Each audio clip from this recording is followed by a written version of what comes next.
সমস্যার কথা বলবেন। খুব সমস্যা, আমার সমস্যা। সব সমস্যার সমাধান পাথর বাবা করে দেন, তাই আপনি হতাশ হবেন না। পাথর বাবা আসার সঙ্গে সঙ্গে বলবো আপনার সমস্যার কথা, আপনি খুলে বলবেন। আবারও বলছি, সব সমস্যার সমাধান পাথর বাবা করে দেন। আমাদের পাথর বাবার কাছে কেউ ভরা হাতে ফিরলে তাকে খালি হাতে ফিরিয়ে দেন। পাথর বাবা এসেছেন, আপনার সমস্যার কথা খুলে বলুন। পাথর বাবা, পাথর বাবা, আমার খুব সমস্যা। কে রে আমার খুবই যুবক, আমার- আমার ধ্যানটাই নষ্ট করে দিলি। কে তুই? আমি অনেক বহু দূর থেকে আছি আপনার শান্ত হ, খবর। শান্ত হ যুবক, শান্ত হ, আমার- শান্ত হ যুবক, শান্ত হ।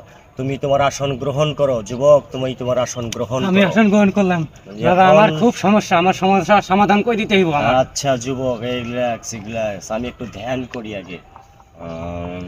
ইল্লাল্লাহ, লাহ, লাহ, ইল্লাল্লাহ, ইল্লাল্লাহ, ইল্লাল্লাহ, ইল্লাল্লাহ, আল্লাহু ইয়ালি, বলো।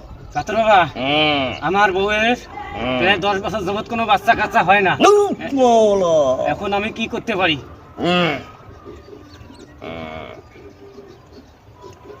তুমি একটা কাজ করবা। জি বাবা বলেন। আটিয়ে কলা চিনো? হ্যাঁ, আটিয়া কলা, আটিয়া কলা। আটিয়ে কলা নিয়ে আসবা, হ্যাঁ। এক কাঁদা, হ্যাঁ একবারে গাছ পাখা দেখে। হ্যাঁ। হ্যাঁ, নিয়ে আসবা, আর তোমার বউকে সাথে করে নিয়ে আসবা। আর কি কি আনা লাগবে বাবা? আর কিছু আনা লাগবে না। হ্যাঁ। বাবা মাকে নিয়ে আসা লাগবে নাকি বাবা? হ্যাঁ, হ্যাঁ